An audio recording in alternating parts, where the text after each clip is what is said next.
Back in 2024, there was twice during the year where we spotlighted sprint cars that were using a different suspension setup than is the norm. The first was the Sammy Swindell, Flea Ruzick, Sean Wood science experiment that showed up at the Knoxville Nationals. That car was on coilover shocks, but the right front shock was actually mounted inboard. Those guys continued to iterate on that car, and it raced a bit more as the season went on. The other driver who ended up switching away from a traditional torsion bar setup later in the year was Tanner Thorson. With a traditional setup, a torsion arm is connected to the torsion bar, and that bar twisting basically replaces what most of us know as the springs in the car's suspension.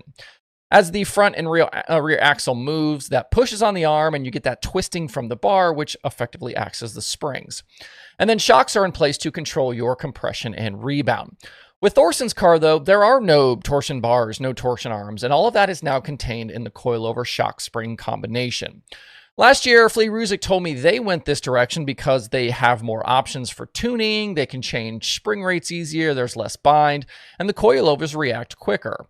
And all of that sounds great, so why don't more teams do this? Well, with so many more options, it can be tougher to find the right window to get everything into for that to work right. And that would mean a lot more practice and testing to start dialing everything in. And for top-level teams, there just often isn't enough time for those types of things. It's a big risk to go that direction. One friend told me, go buy a new Maxim, 4,000-pound torsion bars, and you'll be pretty close for a lot of racetracks. There are a lot of notebooks on torsion bars. Guys go fast doing it, so why take the risk and go away from it?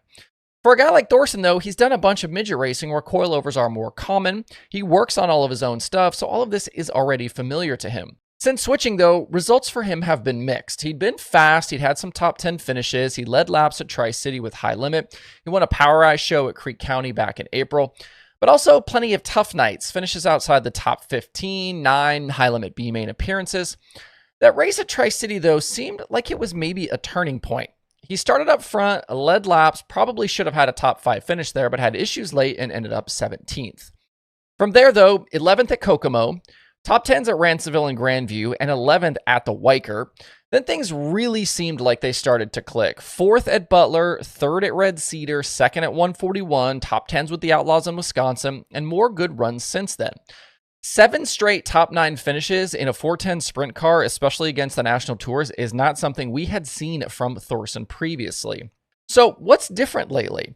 Asking around some friends in the pit area, it sounds like Thorson has just really been able to hone in a lot of his package, not just the coilovers, but also maybe some engine stuff and general car setup. It also helps that he's getting a lot more seat time.